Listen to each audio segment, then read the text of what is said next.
often when we're traveling. You sound better. And then what? Have to coincidentally line up to both be in Regina at the same time? Yeah, exactly. Exactly. Well, Dom, we have an incredible guest on, and nothing is better as when you have a guest on that has a wiki page and is in the history books and everything else and has like enormous amount of awards.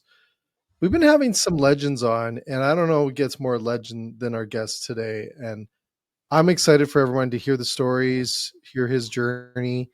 Um, I don't even know what else to say. I'm so glad you're here too, Tom, because I'm a little nervous.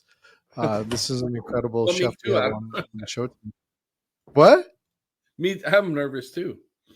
You're nervous too? You Well, you're actually the get biggest nervous? celebrity You're I not know, nervous. so I know he's huge. This is a pretty big deal. So we are honored. I hope you enjoy today, and I hope you take out something from this. And I know he's got so much probably to unpack and share with us of his journey. And he is a legend. When I say legend, he is a legend, and it doesn't get bigger than this. So, Dom, you ready? I'm ready. Okay, let's do the intro, and we'll be back with this incredible guest. Here we go.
Welcome, Chef David Burke.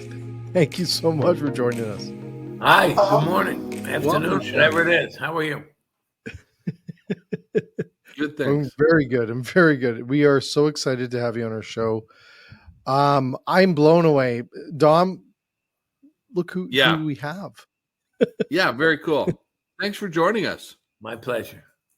Yeah, it really is. It's very, very. We're very honored to have you join us. Especially with, I don't know how many restaurants do you run, Chef? Well, we run several, more than a dozen. We own some, we consult for some, we have license deals, and we manage some. So, we're mostly in New Jersey, New York. We've got a couple properties in North Carolina and Charlotte. We're building something in North Palm Beach, Florida now. And then we were in Saudi Arabia a few years ago. We had 2 spaces there, but that was a long haul. That's a long haul. And they closed, nothing to do with our performance, but there were some issues with the 2 investors having a fight. So we kind of closed down. But anyway, that's where we are. I've opened some restaurants in Vegas, Chicago, Philadelphia, Boston, Ohio. When I was with the Smith Walensky Restaurant Group, we opened a lot of steakhouses. Dallas, Houston, Miami. So I've been on the road a bit in the past. And I'm still on the road a lot now, but I'm driving from our 8 properties in Jersey. So I drive about 1,000 miles a week. Oh my God. That's like 1,400 kilometers, Jay. That's a lot. That's a lot. Yeah. That's a lot of driving. It's a lot of driving and texting. Wow. See, I said that the other day. What if the troopers are watching? What they're I gotta be honest with you. I see people on the road. People are texting and driving at 80 miles an hour. And people are, you can tell the texters because they're in the fast lane going slow. And people are looking at their phones. It's really not safe. I shouldn't do it, but How do you manage that? How do you manage all that busyness plus? Well, here's the $1 million question, and do it well. Well, we know a little bit. It seems like everything is going sort of kind of like, obviously it doesn't, but it sure looks like it. Yeah, looks like everything's perfect. Well, that's a great statement that you said. It sure looks like it, because I just had a conversation early this morning when we have a nice company. Basically our strength is our food. Could our service sometimes be better here and there? Yeah. Our marketing is pretty good. We have some good locations, and we have some restaurants that struggle. Now, I always use this analogy. You grew up when I was a kid, there was a couple families in my neighborhood that had 10, 12 kids, right? And out of those 10, 12 kids, 4 or 5 of them were always in trouble, right? And that's like having more than 12 restaurants. You're playing whack-a-mole, these 5 are doing great, these few are doing okay, and then you got 3 or 4 in trouble. So, it's that, because the turnover is high in our industry. So you lose a manager or a chef, and all of a sudden the system changes a little bit. Everyone's a critic. The economy has to do pricing. There's so many variables. And the seasonality. We're on the beach, and then the beach gets quiet in September, and then the city gets quiet in August. So you're moving people around. So what do you do with payroll? You lay people off when you're quiet. Do you transfer them? Do you lose them? All those managerial decisions need to be made by managers that we hire, but sometimes managers, the word manager, they don't like to manage other people when it's negative, right? They just want to run the show. But when you got to make the tough decisions, it comes to me, because they become friendly with each other. So when you need to lay off, they don't want to do it, or you need to cut hours because now it's an off season. They have to be ahead of that. So managing is very hard for certain types of personalities. They don't understand because they get close to the person, not the money, not the scheduling, not the numbers, right? Everything's about numbers. And so when I tell them, when you write a schedule, write the position. Don't write the person's name. It's the position and what you need for hours. Then you can put in who's worked that position. It's a position. It's not the person's job. We're going to fill that position. And then, then you can, and not everyone needs to get full-time so that they can, you're better off letting one person go and keeping everyone else full-time instead of cutting everybody lower, and that's a tough decision for some people to do. But, so that's part of our business. We're fortunate that we have some good opportunities ahead of us. We have some good locations, and our brand is good. And we work hard. We work 7 days a week, some of us in the company, and the other ones have to, their lifestyle's a little different because they're employees, and the restaurant business has gotten a little bit softer than the old days, and probably for good reason.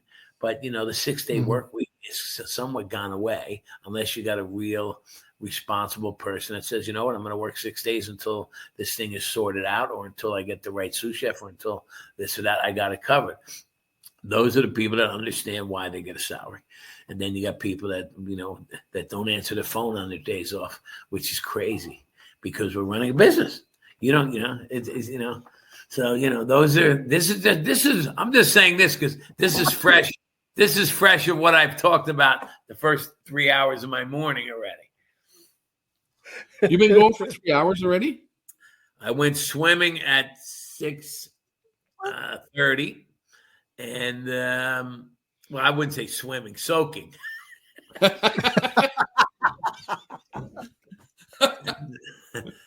Or just laying in a warm pool. And then my first call today was at 7:45. My first visit.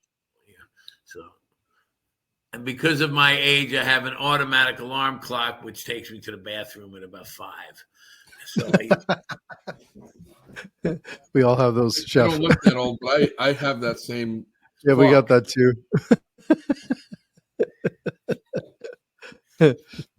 So, chef, do you think those days are gone for good? Because I remember those days. You work all the time. Your phone was always on. It was a culture. Do you think they'll ever come back, or is that gone? Well, I think there's probably it won't be the norm ever, never again. It just unless something drastic happens with the economy and jobs are scarce, and that's all. That's what it has to be. But I don't think people are raised that way. I don't think the schools teach people to win. I don't think that the alpha is there like a chef mentality of getting to the top quickly. The beauty of a restaurant business in both front and back is that if you really want to work hard and put in the hours and learn, you can do it for free and get paid. All right. So I remember when I was 30 years old, I got a partnership opportunity by the man who created TJ Fridays and Smith and Walensky, brilliant marketing guy and restaurateur. And he asked me how much I was making at my previous job. And he goes, that's a lot of money for a guy your age. And I looked at him and I said, I was 30. I said, well, I got 20 years experience. And he said, what? I said, well, if you look at the guy in your office over there, he's an accountant. He works 35 hours a week and I work 70. So in fact, my 10 years experience is worth 20. And he looked at me and he thought that was profound. And he says, you know what? I don't know how to argue with that. I said, basically, if I was a pilot and you counted hours and this and that, I said, I'd be retired. So and that's why chefs can be really good very young, because you're doing double duty. So you can say, I've been cooking for 20 years. You've really been cooking for 30 years. What does a year mean? And, if you take the hours, and it also depends on what institution or restaurant or style of it and who you work for and what the learning level is. If you're a quick study and you're working in a really, really interesting place, you learn a lot quick. Right. And if that's your kind of personality. So there's growth, rapid growth, at least in my generation when I was younger. I got into cooking before it was cool, before you had tattoos and you didn't, you spent $300 on an apron and your Instagram page and all that. So when you look at the certain age groups that became chef, and I'm not saying young chefs don't have the passion and this and that, it's just scattered. When you started out as a chef in the 70s, late 70s, before it was even a profession in New York City, in America. It wasn't a profession in America until 77 or 78. So I was in the kitchens in 76, dishwashing, et cetera. And this is what I wanted to do. It wasn't because I wanted to be famous. It wasn't because I thought I'd own restaurants and sell pots and pans. And I wanted to be the quarterback in the kitchen. I wanted to be the guy that I saw as a teenager who had control of his kitchen, made beautiful food, and was the quarterback of that kitchen. He had all the people under control, and they had some fun. They had a lot of laughter, a lot of camaraderie. It was like a sport. Yeah. At 5:00, when they would cut up all day, cutting legs of veal, bushels of clams, making soup, stuff from scratch, everything, right? And as a kid, I didn't grow up in a household that I never saw a clam as I was a kid, not in my home. Even a whole chicken, my mom didn't make. She bought chicken parts. So when you see them cutting up a rack of veal and the kidneys and the sweetbreads and all, and you're like, what is that? Even a club sandwich as a kid, when you see the way they make it and cut it, you're like, it takes time to learn that. That's a simple, fundamental thing. But to do it right, even now when I go out and eat and someone makes a proper club, I'm like, great. But if you don't know the fundamentals, you get, half turkey clubs in America aren't even 3 pieces of bread anymore. It's a turkey sandwich. But we use these words because you can get away with it. But back to the 70s, being a cook there, you worked and you were in the same 4 walls of people that were Vietnam vets, dropouts, immigrants, artistic people, mental health people, drug issues, et cetera, that were working on a creative process of putting out beautiful food and making other people happy. And that was something I found very interesting and certainly not boring. So if you like to laugh and you like teamwork and you like the gratification on a daily basis of doing something positive and learning. That's it. And that was somehow, and not to mention the chef that I worked for, he had 2 Corvettes and 3 girlfriends. And I was like, I think I can do this.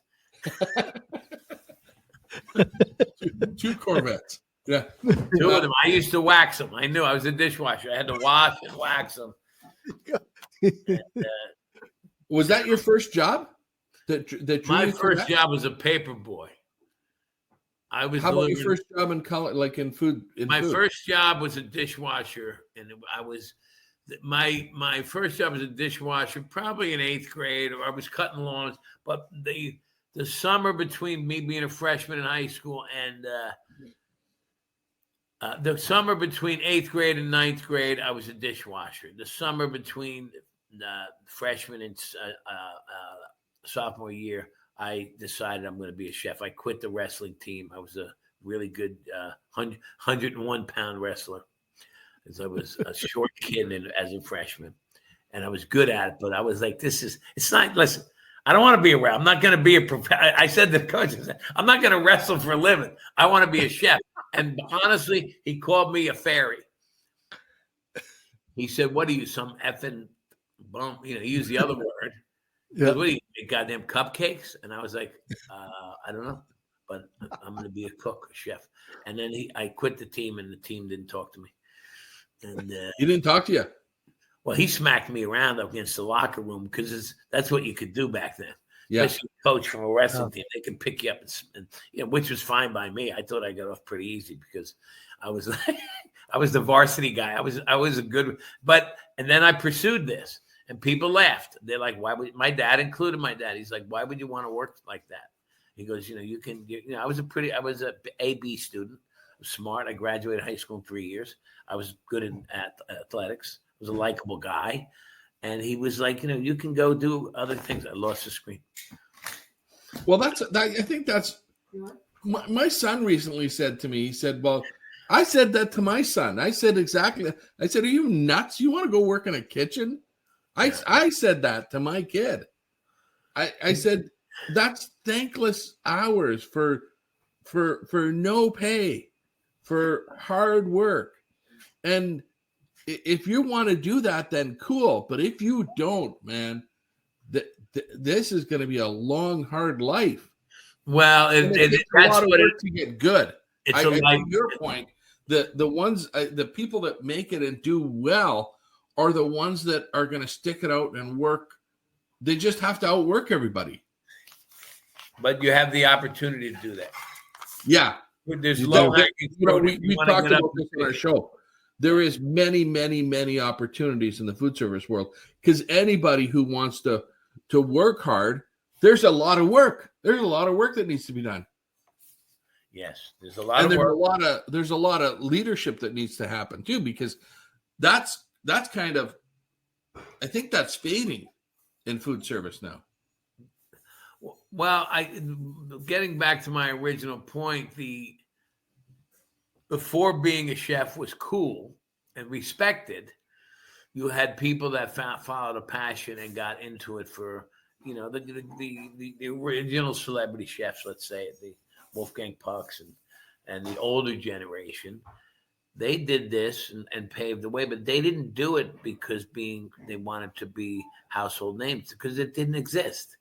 It wasn't there. So they did it because it was humble beginnings. Mostly blue collar workers were in the restaurant business as I was a kid, right?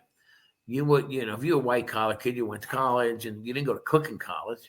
You went to, this and that. So being a cook was not a great ambition, which was, listen, my father said to me, and he drove a subway in New York, grew up in Brooklyn, tough guy, bought a house in the suburbs, it was a good parenting. We had a nice little house, et cetera, et cetera.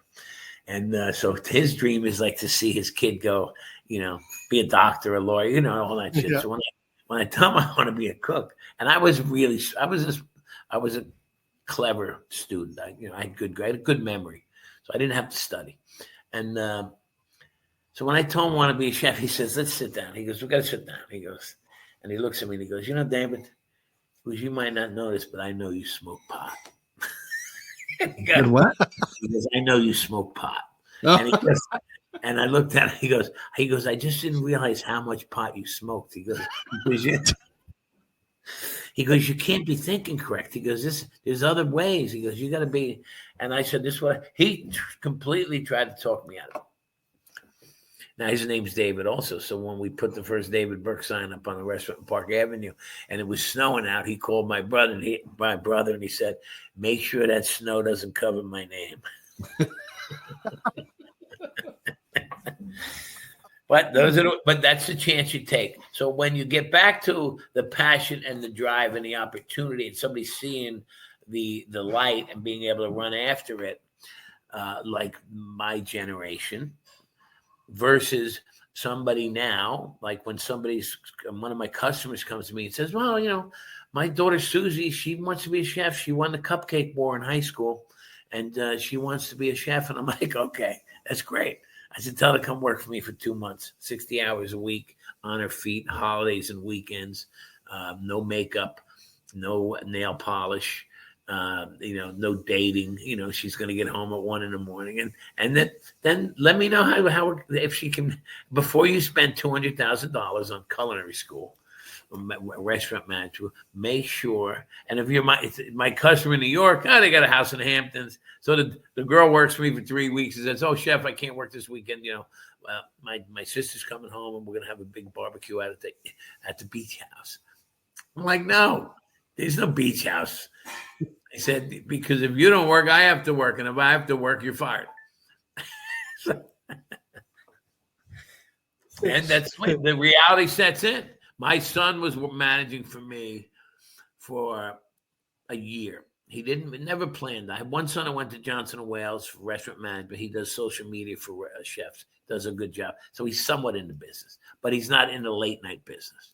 He's not in the listening to the printing ticket machine. When you wake up listening to, he doesn't have the stress of the restaurant walls. My other son was doing a great job. He never waited tables, never worked in the kitchen. But he was very smart, and he bartended and became a great bartender, knew a lot about it, knew about wines, but he also knew how to get things done, fix it. So he was a paperwork manager, not a hospitality, never was a service person. So he didn't know how to do the European schmooze, but he was really good at it. And he came to me after a year and he says, "I don't want to do this. I can't do this." And he's like, he goes, you're paying me $95,000 a year. He was in his 20s. I live in New York. He goes, I need a roommate at $95,000 a year. I don't have a car at 95 in New York because 35, 40% of it goes, and a cup of coffee, $6. And he looks at me and he's like, I was so happy that he decided to drop out of that because he says our IT guy makes $150 an hour and I'm smarter than him. And then he says to me, he goes, and Dad, as far as my personal life, I can't even go on a date. I got to pick up a girl in the bar at 2 a.m. if I want to meet someone. I'm like, well, how do you think I met your mother? So, it was about 10 years ago, and he's doing great now. And he's off on weekends. Him and his wife do all kinds of stuff. They bought a house on a river, Pennsylvania. And he's the happiest guy now. He's probably going to get to that money again. Maybe he's close to it now. Doesn't matter. He says, I want to live, not work. I want to work, but I don't want to, I'd rather live a little bit more than work a lot. So he goes, what you do is just phenomenal. That's your life. But my point is, it's a lifestyle. If you want to be at a certain level, you are giving things up that are in normal people's lives that you're not going to do. Because you just can't, and you have to commit to it. Now I went in Sunday. I was here. I worked Sunday, and then the Prince of Monaco is coming to our restaurant in New York City. Now I'm off. I'm an hour and a half from Manhattan. I live down in Jersey on the water, and I'm like, you know what? I got to go say hi. My GM didn't say hi. My chef de cuisine was off, and we had the second, the sous chef and the other manager, and I'm like, you know what? Prince of Monaco's chose to eat my restaurant. I'm going. Took me 2.5 hours with traffic to get there. Wow. He's leaving. Like I tried to time it right. I was supposed to go out to dinner with someone. I worked Sunday brunch, And she came over, and I'm like, listen, I can make you as a quick meal at the house, but I got to get to the city to say hello to this guy. I mean, so I finally get there, and I'm late. I hit traffic. It's Sunday night, back to the city. People are pumpkin picking and apple picking. There's so much traffic. I'm 2 blocks. I keep calling. Is he still there? He's on his main course. He's on dessert. And I'm like, pumping on. I'm 2 blocks away. He's getting up to leave. I'm like, no way. Tell him to stay. And like this, my manager's like, he's got 9 bodyguards and an entourage. I don't know if I said, tell him I'm 2 blocks away. I just drove 2.5 hours. And he did. And he went and said, listen, Chef Burke's at the light, 2 lights away. He drove in to say, meet you, say hello. The guy said, absolutely, I'll wait. So he meets me outside, start talking. We go in. He says, let's take a picture. We go inside, take a picture. We spent 20 minutes talking. Wow. 20 minutes talking, and that's hospitality. That's a commitment to just drove in there to say hi to him. Then I took myself out to dinner at an old bistro down the village, and I drove home, and I was thrilled. And and it was that's what you need to do to make a difference. Now, when hospitality is forgotten because investors think it's a great idea to invest and make money. It's cool to be in the restaurant business, or you're a young person growing up watching Gordon Ramsay, who's actually a very good chef. And then there's others that are on TV that are actually entertainment chefs. And you look at, and people respect it, and they call you chef on the street. They don't call doctors on the street, but they call chef on the street. It's crazy, right? What has happened, which is good. It's good for our industry. It's good for marketing. It's good, but it's also bad because people that don't have the work ethic and the real passion, they want to be respected and liked because it's cool to be a chef. Don't have to shave. Don't have to be on time. Can wear tattoos. I can wear jewelry, and I can look like Johnny Depp in the pirate movie, or I can look like whatever. I don't have to I don't need a suit and tie. I don't have to be at the desk at 9. You can show up a little late because you're always working extra, right? You can drink at work in some places, right? You're allowed to be cool and express yourself, right? And you're respected because you're a chef. Now, it's easy to call yourself a chef. Anybody can, right? You can be a blogger, call yourself a chef, or a home cook, call yourself a chef. If I get my hair cut, my lawn cut, or my fingernails cut, I have to go to somebody with a license. But if I go out to eat, I'm in a chef's hands, and he doesn't need a license. So there's a big difference between what a real chef is and another chef, right? And it's easy to go in. And what happens in our industry is the chef gets fired because he costs too much money. The sous chef, the investor's like, well, the sous chef knows the recipes. Make him the chef. Now, this young kid who hasn't learned the foundations and real principles and digestive properties and geographic reasons and classical cooking of what really goes together has just ended his career because now he's limited to just being the chef, and very few people can teach themselves how to get to the next level. So all of a sudden they just cut his learning legs off. Now he's gonna cook the old chef's dishes. Maybe he goes out to dinner. Most chefs don't go out to dinners in restaurants that are better than theirs, right? Because they're either too tired, they can't afford it, or they don't have the passion for learning. So there's a lot of chefs out there that are not necessarily chefs but good cooks. And then the opportunity to separate yourself and be on a high level means you've got to go actually work for somebody that is going to teach you the business. You don't learn the business in school. You don't learn how to cook in school. You see things and feel things and touch things and observe, but you're not necessarily learning. And you're not an expert. I can design a dish, which I do very well, and then 3 months later, the person I taught to make that dumpling or to make he does it better than me because he does it every day. That's production. Right, designing and understanding how to utilize byproduct, how to make money, the economics of a good chef, an excellent. He's like a good quarterback. He sees the whole field, from the 0-yard line to the hole. He gets you downfield because the center, the guy who snaps the ball, he's a production guy. His head is in the ground. He don't see shit. He just snaps the ball and helps you protects you. And I tell people all the time, I can write a really good menu if I have really good line cooks and I have the right staff. I can write any menu. If I have a weak staff, I got to do a weak menu, a simple menu that's with less room for error. So it's like football, right? If you have a good team, you can go on 4th and long. And if you don't, you're punting. And when you punt, you don't win, right? So, you got to be able to, I want to go on 4th and long. I want that team. Now, I don't always have that team, right? Because of the turnover and this and that and the other thing. And you can't afford that team sometimes because all of a sudden the good guys want a lot of money. There's economics involved that tie your hands, right? Well, we only have a budget for the kitchen for XYZ. So, and think about a coach who has to deal with a team that never wins because the stadium's too small. They're in a second-rate city or whatever it is, and their budget is less than the New York Yankees or the New England Patriots or what have you. So you're getting your ass kicked every week, and you're trying to do your best. And normally that quarterback, the best quarterback from college, goes to that bad team because they get the first pick. So he has to build it.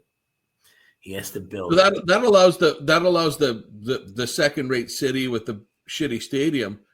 That allows them to maybe have an opportunity of greatness, though, right? Because the good quarterback ends up on their team. But he's only good. He or she's going to leave, though, right? Well, but they sign contracts, but they have to perform, right? The quarterback, but that quarterback, the best quarterback in college, drafted to the best team, would win because he's protected. So the best quarterback going to a team that is the Bad News Bears, man, you got a lot of work to do, right? You got a lot of work to do, a lot of patience, but that's why they do it that way. So when you use a budget to hire and here's another thing happens. You hire a really good chef, he commands XYZ.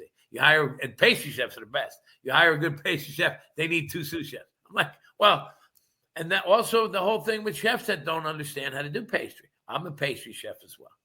So when I hire a guy, I'm like, can you do pastry? He goes, no, I can't do pastry. I said, well, then I got to hire pastry chefs. So I can't pay you that much because now I got to. If you could do at least 7 pastries, or at least understand how to make a custard and a certain cake and this and that and a meringue, then you could do 5 variations on it. You know enough to write the menu. We can hire an hourly cook to execute. I can pay you more. But the sad part is chefs don't think they need to know dessert. They just have this thing on. They're like, They don't even look at them. And that's a particular thing that bothers me. Like, why don't you want to learn? You're only 32 years old. Start learning now. I'm paying you to be in this building. Go play around. Right? Go online, look at the recipe, learn the ratio of how to make a custard, a quarter cream, 7 eggs, a cup and a half of sugar, add vanilla and some boom. Now you got creme brulee. It's in your head. It doesn't, not rocket science, right? Learn it. Learn the poem. Memorize it, right? It's like, no, you don't even have to. You can Google something now. But they don't think it's their job. And that's a crazy thing. And after the main course goes out, they go home, they leave the pastry cook there on their own. So the meal does this at the end if you're not executing, right? If you have great pastry, you can save somebody's dinner that might have took too long or wasn't quite great, right? You have an opportunity from the cold side to do something beautiful and whimsical and make them smile before they leave. Because there's always problems. Might have took too long. Maybe the steak was medium, not medium rare. Maybe the waiter was a little unattentive. You throw that dessert out. You have one last. That's the encore song at the concert. They're coming back out. Yeah, that's how I said. You can go spend $200,000 at Johnson and Wales to get an education. What's the advice, I guess, for somebody who wants to go? Is that the right road? It is for the right people. It's the right road for the people that can afford it, right? Mm-hmm. Or the people that understand they're going to be in this business for the rest of their life. It's not the right road for someone undecided and hasn't had experience in a kitchen, right? 50% of the people that go to high-end culinary schools are out of the business within 5 years, completely. Now, think about that for law school. Think about that for med school, right? That wouldn't happen. Yeah, those stats aren't the same. It's a sad reality. And now 52% of the people going to CIA are women, or 55. But no one seems to know where they all are. in the industry, and the complaint is, well, it's a male dominated industry. Well, it's not male dominated in the culinary schools. So the point being, do you really need to go to culinary school to be a good cook?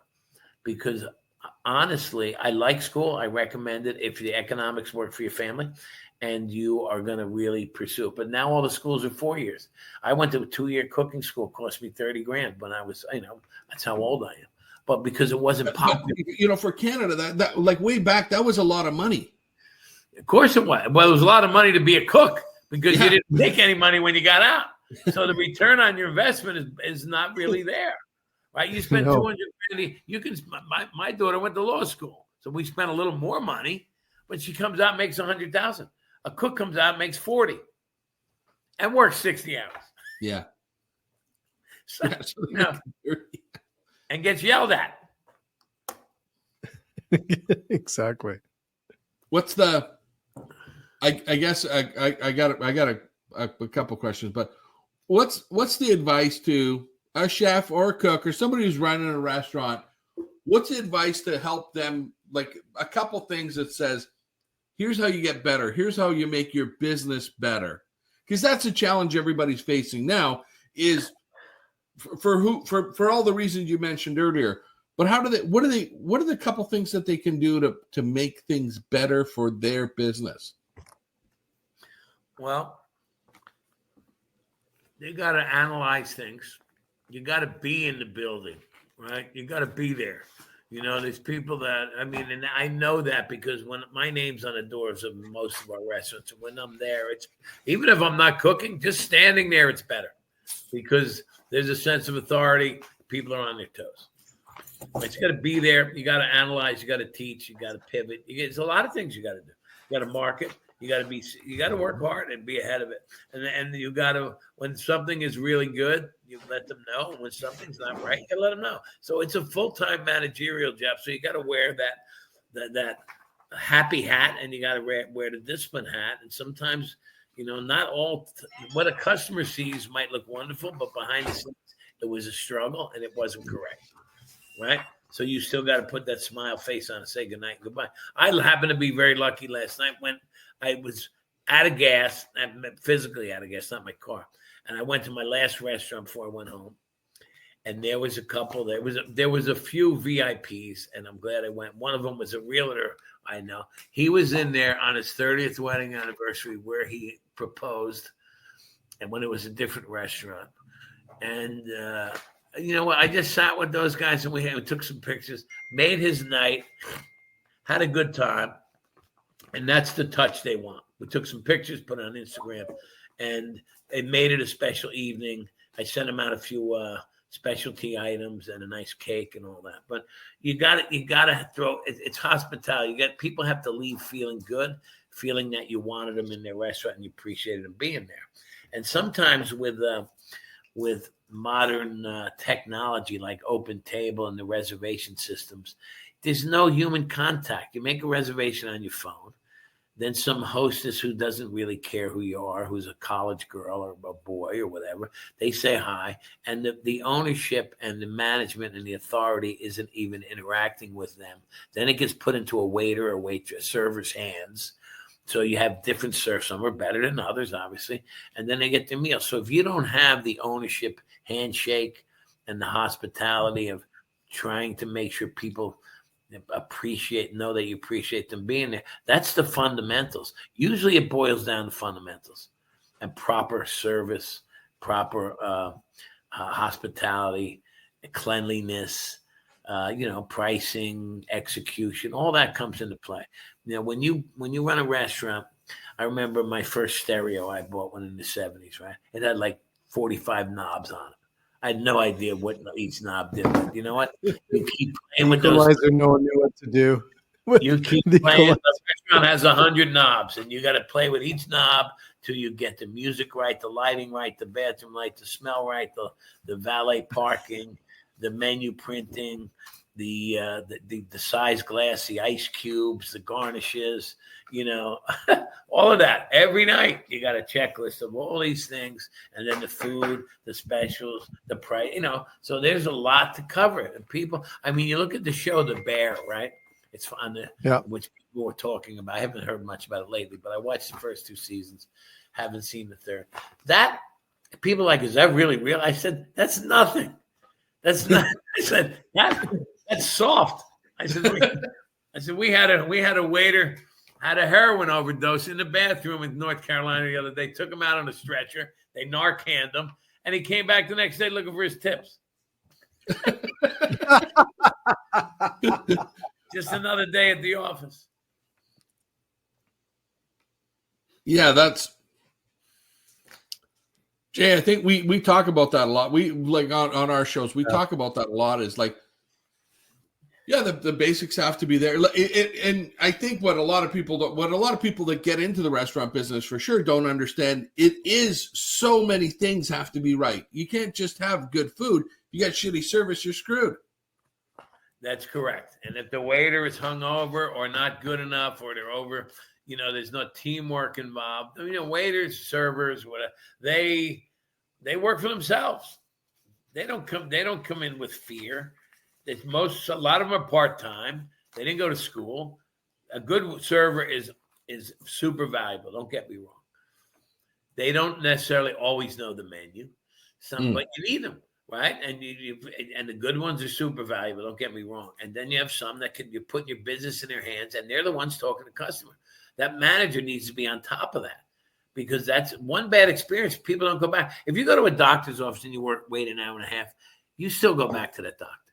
You go to a restaurant and wait an hour for a table, you're not going back. They don't give restaurants more than 1 chance, 2 chances, right? No. So true. Not today. Not today. There's too. That doesn't happen anymore, because back, in the 80s, you might give them a little bit of okay, they had a bad day, and then you'd go back. But today, it's one time you burn the bridge once, forget it. Yeah, I mean, and then you can write them a letter and invite them back in with a gift card, and then it costs you money, and they might still not come. I went to a restaurant 2 summers ago. Sat at the bar I was with a woman. They had no idea I was in the business. And the bartender and the cook were just canoodling, and they were sending drinks to the kitchen. They were sending food out to the bartenders to eat, saying, "Don't let the boss see you." And I'm sitting there watching this go on and on and on. And I'm like, and my service was terrible. And the girl's on her phone and blah, blah, blah, sitting down. And, I finally got wound down. I was like, can I have a knife for my steak? Can I have this? And then I asked for dessert. And I said, do you have a dessert menu? And the girl's like, you want dessert? I'm like, yeah, I want dessert. So she yells to the kitchen, what's on the dessert menu tonight? And the guy from the kitchen with the bandana and the hoop earring and the unshaved face and the long hair comes running out. We got, and he yelling, like yelling. I think we got effing pumpkin pie, or 3 different pies, and maybe. I said, I'll take a blueberry pie and but one was with ice cream. And she goes, you want 2? I'm like, yeah, I got 2 people here. So she brings them out. I got no silverware. So the chef brings them out. And I say, can we have some silverware, please? And he's like looking around. He goes, oh, I don't know where it is. And he's running around, and he finds a fork in the sink behind the bar, and he tries to give me that fork. Oh. He wipes it off with his side towel. There's 2 of us now. And he's giving me 1 fork. He goes, how's this? I said, no fucking way, pal. I said, get me a spoon and a fork. I said, and I'd like to order coffee, but I'm afraid that I'm going to have a fucking heart attack. And I've never gone back there. Now, has nothing. The food's pretty good. I love the artwork in the place, and I don't know the owner, and nor would I ever write a letter, but I was so turned off to that place that I haven't gone back. It has nothing. All I had to do was 2 employees. On a Monday night, the owner was off, or whoever. It was the B team, right? It was the B team. Do you think that place runs top notch when the owner's there? No, it's not. It's a seaside restaurant. Okay. They're doing some business. It's close to the ocean. I think that it runs better when the owner's there. Yes, okay. I would have to think so. Otherwise, it'd be. But again, my expectation is I'm not trying to be unrealistic, but my expectation is to get a spoon when I have ice cream. I don't think that's too much to ask. No. No. Yeah. And not to mention, it was just a lackadaisical attitude that they were carrying on with their own business while we had customers at the bar. Unprofessional. You know what drives me crazy with that? Because I was doing some sessions yesterday with a whole bunch of restaurateurs. Is that there's this notion, you hear this all the time about the industry's failing or restaurants are closing, everything else, and then you hear stories like this, and you go out and you're like, there's so much stuff to be better, and so they grab onto the crutch of the industry's failing or restaurants are going out of business, but there's so much opportunity just to get better, and it's not a lot of work. Yeah, it's not a It's lot a of lot work. of work, but It's a lot of work. 60 things to do, and one of the where burnout things is that the repetition of trying to tell people the same thing every day. My son said that to me. He said, "Dad, I got to tell waiters how many napkins to fold, how many setups to do, how many bottles of water to put in the refrigerator." Because why would I have to tell somebody grown up every day what to do? I said, that's a great question. It's like, I don't get it either, right? I'm sure there's some better than others, but, that's the checklist because they won't do it unless they're told. You got to understand the Yale graduates are not lining up to work in restaurants. No. Right? Well, what I used to say when I was I would just say that's why we have. I'd be thankful almost that there are people that don't remember all those things because that allows for a manager and a person that has to do those checks. If everybody did everything perfectly, you wouldn't need that middle person. Yeah, that's a great point. It's a very good point. And when it comes to chefs consulting for other restaurants, I had one of my former chefs say to me, we went in to help consult help another restaurant group, and he goes, "Oh my God, those people don't know what they're doing." I said, "Well, that's great. That's why we got hired." You know what I mean? We love people like that because we happen to be, more advanced, but that's what we do. We're going to give our expertise to them. Not everybody that gets in the restaurant business knows what they're doing. Sometimes they inherited it. Sometimes they were investors that took it back from the operator. Sometimes the mother or father died or something, and the kids are running it. And oftentimes, even in great restaurants where the legendary maitre d' and or chef passes on, the kids don't want to work that hard because the kids grew up in the restaurant business spoiled. Yeah. Right? And then all of a sudden it's like, well, they take it for granted and they didn't learn how to work the back of the house. They didn't learn how to do the bookkeeping. They worked in the front of the house or this and that, and all of a sudden it's a different ballgame. And, it wasn't long ago that you didn't see chefs' names on restaurants. You saw Pierre's, Alfredo's, you saw the maitre d's names. Jean-Claude, you didn't see, the chef's name on the restaurant because the chefs were usually were less educated, didn't really talk to the clientele who became the investors, right? And they stayed behind those swinging doors and were told what to do. And the maitre d' and or chef wrote the menu together. And it was more continental cuisine way back when, right? Most people had the same menus based on what was popular, and I'm sure, that's the way it was in many cities. Well, Chef, I know we have to watch your time because I can't even imagine your schedule every day. Are you visiting restaurants today? Today, 10:30, meeting with my 4 restaurants in the Jersey Shore area. Then 10:30 to 12:30, another one at 1:30. I got to come home, put on a suit and tie, drive to one of my other restaurants. And then I'm getting an award tonight or something at some country club for being on a charity board for 20 years in my up North Jersey. So that'll be nice. Then tomorrow I fly to Dallas. I cook with Dean Fearing at at his restaurant in the Ritz-Carlton tomorrow night. And then Friday, I don't know exactly if I'm flying back Friday or Saturday. depending. And then Saturday, I hit the ground running. We got a new menu starting Friday night in a couple of our restaurants. And then, I don't know, Sunday. Then Monday, off to the races. So it's always something. Wow. Isn't incredible? When are you going to slow down? What do you have? Or is that something you don't talk about because you don't want to think about it? Or is that something I can't slow down right now because I have 3 more projects to open. We made a commitment to open things, and now we got to pay the piper. We got to work hard and get them all to the successful level in which we committed to. And economy's not the best. Some are doing great, and some are not. So we have to strategize and get it done. I don't see slowing down for another 2-3 years, a little bit, and then seeing where we land.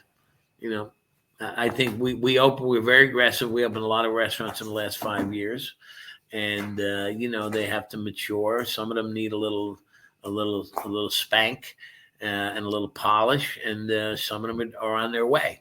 But we're gonna make sure the ones that need attention get attention, and we still have 3 big projects to open. So slowing down is about 3 years away. Cool. Jay, I got one last question. Any plans for Canada, Chef? If you send me a good opportunity, I would love to go to Canada. I know, Quebec's one of my favorite cities. I like Montreal. Love it. I don't know anything about Montreal much, but I've been there. I love the food. I like the French feel. Quebec, I just like the scenery and the art galleries and the food. And Toronto, Sousa Lee is one of my good buddies, so I know him, and I know Lynn Crawford, because we did Top Chef Masters together. So she's my buddy. I haven't talked to her in a while, though. But I would, if I had an opportunity, I think we would do good in Canada, and it's not too far. So you never know. Maybe someone will hear this. Maybe there's a hotel that wants an American chef to come in and do something. We're certainly up for that opportunity. I'm a fan of. I like Canada a lot. I'd actually rather go to Canada than go down to Miami Beach or Mexico on a 4-day weekend.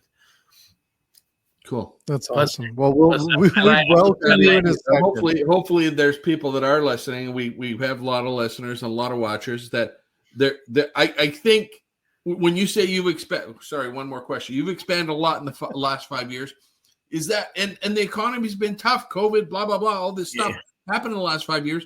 That also, Jay, we talked about this. That also creates a lot of opportunity, right? When stuff happens. Well, yes. One of the things we did, we had projects in the works, and COVID hit, and people were like, "Well, what are we going to do now?" And I went to the developers and or landlords and said, "Listen, let's finish. Let's open. I'm not going to pay rent, and you don't have to pay my fee. But let's get the employees going, and at least we'll run at a break-even rate for several months or a year." And then when COVID's over, we're going to be well seasoned. So I'm not paying rent. I'm not paying rent. You're not paying me.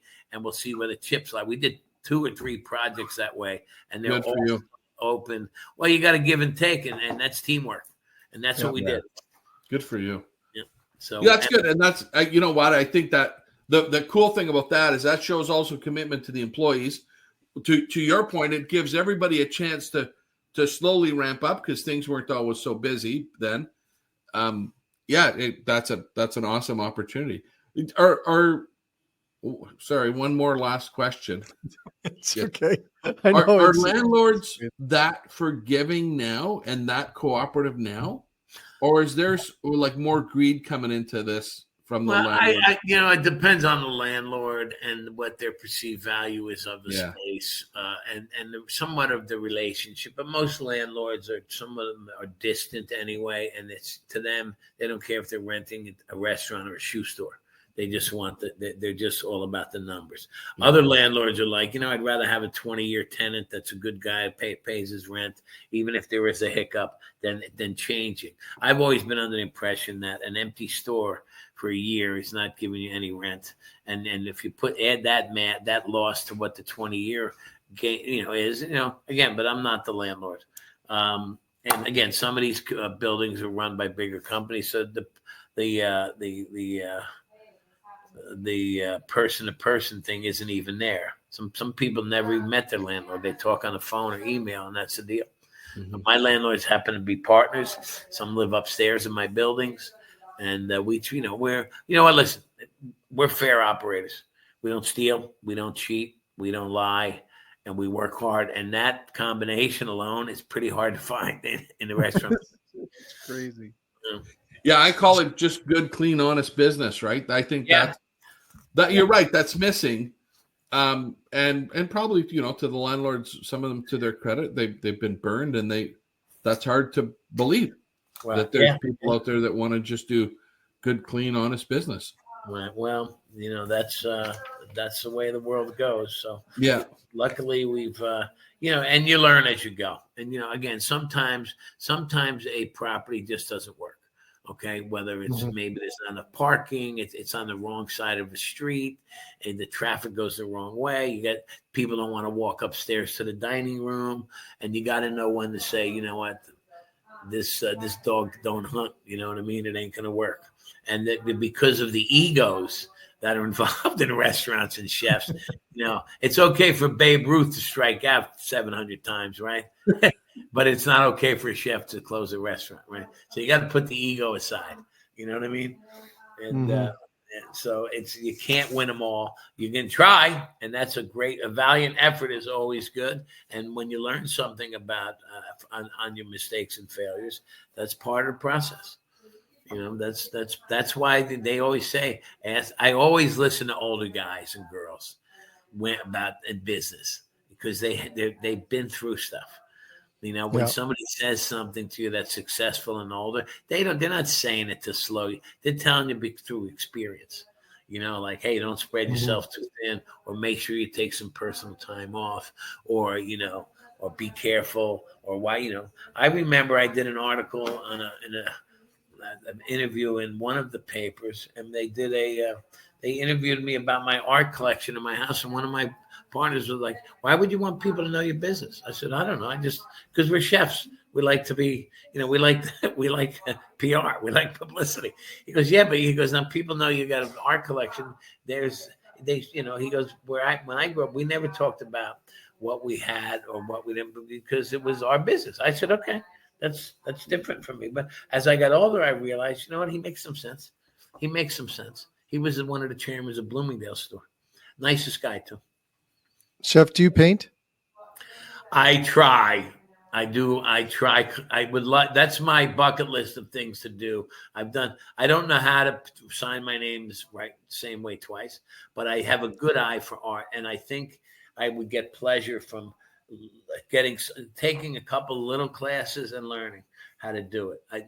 Because I just like the creative process of it.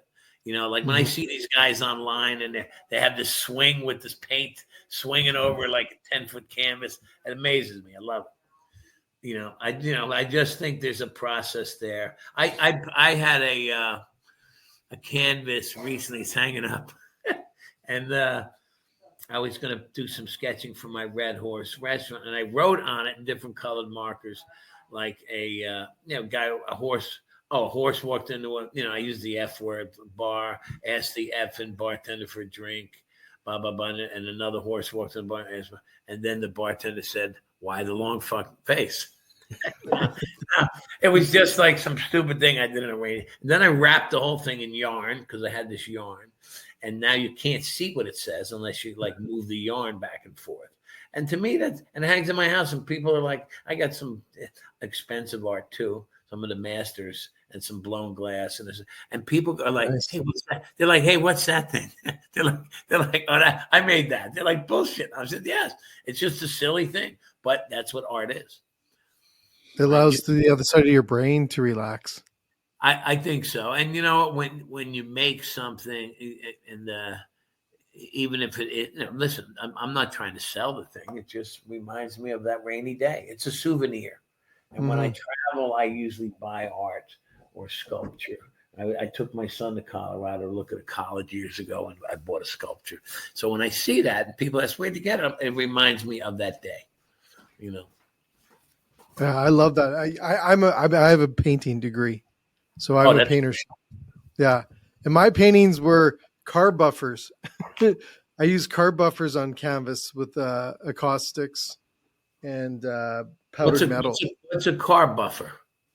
Like a car, like how you polish cars, those buffers Oh, where a you put buffer. Oh, yeah. Oh, really? Great idea. Great yeah, idea. and when you work the metal, like you work that metal on the canvas, like the powder metal onto beeswax because it Yeah. caustics, it kind of goes back together. You force it back together with the Yeah. heat of the buffer. Is it the heat? And I used to do big paintings like that. Yeah. I wanted to be an artist before I got into the food world. Yeah, but That was my there's some similarity.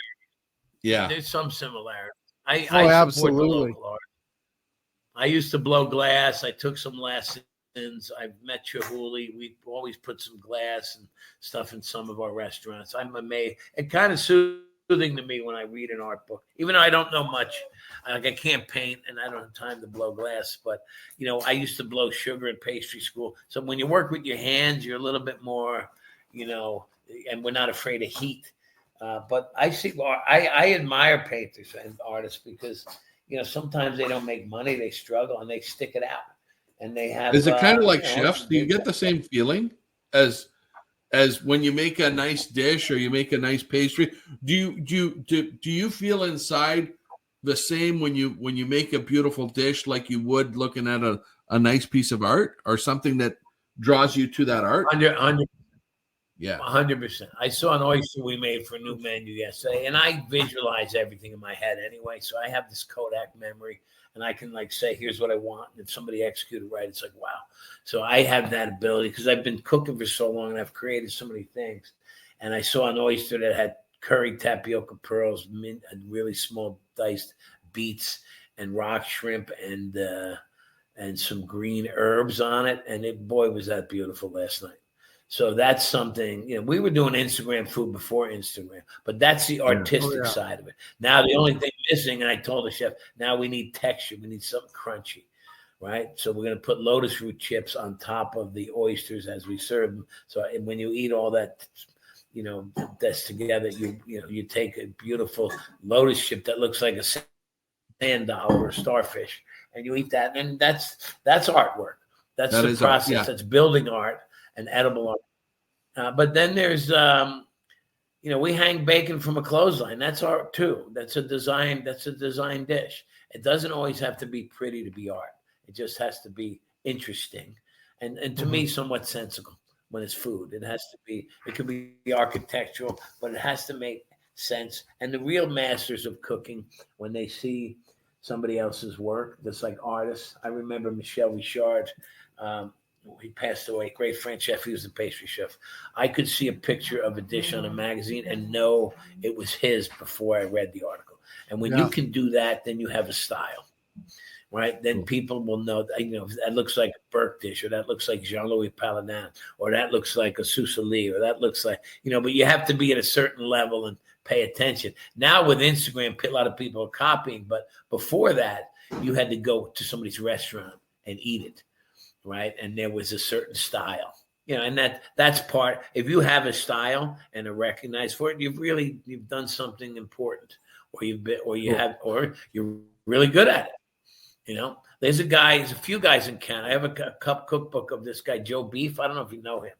I don't know what city he's in, but he's got a very interesting combination of flavors for, I think it's a bistro. Or something. I don't know what city he's in, but I bought the book and I thought, this guy knows how to cook. Just by reading it and seeing the combinations and this and that. And you know what? There's also another thing with chefs. There's an international respect when a chef comes to your restaurant or another chef goes to a restaurant. Probably unlike any profession, where the hospitality comes out and you show off and you buy them a dish or send out a dessert and go say hi. And that is sometimes people pick up your check because you've inspired them, or or they know someone that you taught, or they're just honored that you ate at their restaurant.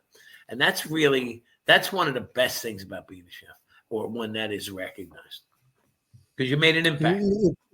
Well, it's one of my favorite is to dine out with a chef and you see that happen. You see the respect that the other chef is giving the chef while you're dining with them. It's incredible. Yeah. It's incredible. Yep. It's a great feeling. It is incredible. Well, okay. Chef, I know you got to go, and I just want to say we are completely honored to have you on our show. Thanks so much for joining us. Unbelievable. You absolutely are a legend. So thank you so much. I hope I see you in Canada one of these days. And if you're in New Well, York, we're going to come invite look you me up. up. We're going to bring you up, but we're going to bring you up to Western Canada, to Banff and Calgary. Oh, I was 2 years ago, a year and a half ago, I was in Vancouver. Loved it. And Victoria, is that it? Yeah. City? Yeah. Loved Island, it. Went to the brunch. I went to high tea at the the Prince Albert, Empress. hotel. The Empress Hotel.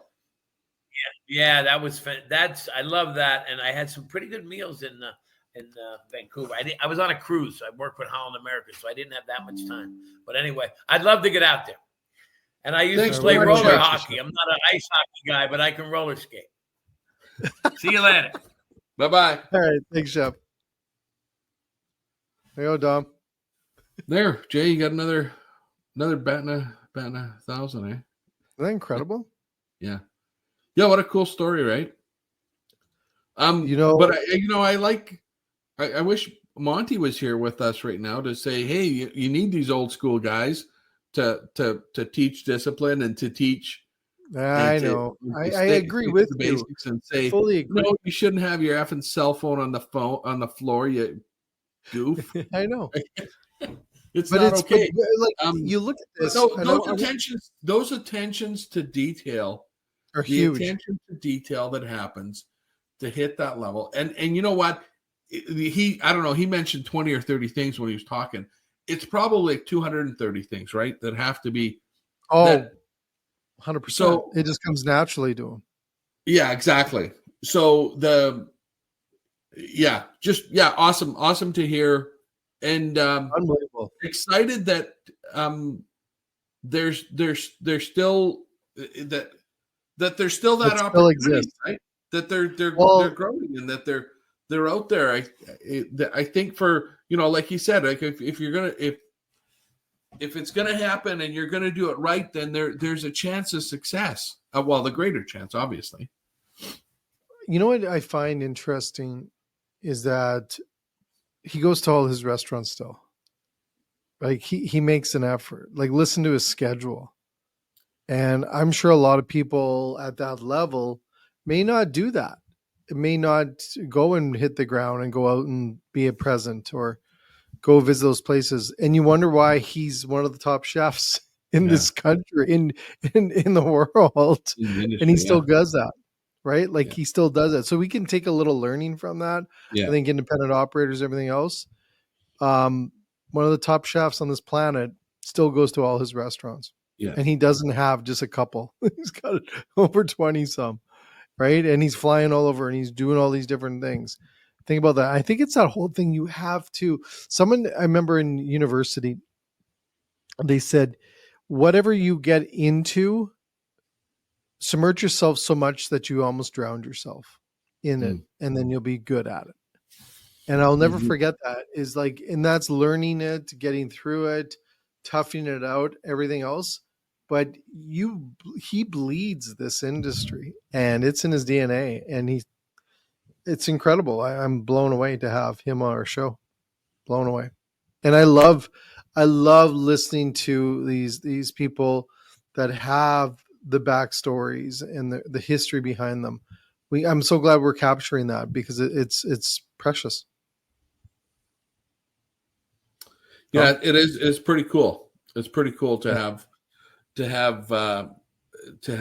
Chef David join us, and unbelievable. There you go. Another one, Dom. Another one while we're on the road. Alrighty. Have a great. I hope everyone enjoyed this late night show. It's a special edition. We'll call it the special edition. Yeah, we said one of the top chefs on the planet. There you go. Yeah. All right. We'll see you later, Dom. Have a good one. Go get a coffee. Yeah. Take care. All right. Bye-bye. Cheers.